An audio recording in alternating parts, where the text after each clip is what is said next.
Nagluto tayo ng inabaraw. Simple lang naman ito luto nito. Nilagyan ko lang ng tilapia, yung ulo. Malaki. Tapos, sibuyas. Pag kumulo na yan, lagyan natin yung gulay. Ayan. Sigarilyas. Ayan. Talong. Saka okra. Okay. Tapos, pag mga ilang minuto lang, asod ilalagay natin. Ito. Gulay, yung dahon naman na malunggay, sili, as kamote. Okay? Ayos. Ang tanghali, ito tayo ng nabarawan.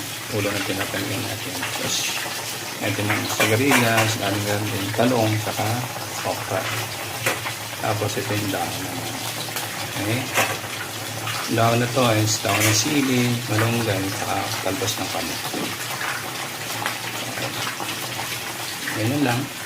Tapos, inalang apoy. Okay. Mga ilang seconds lang. Mga ganun. Luto na yan.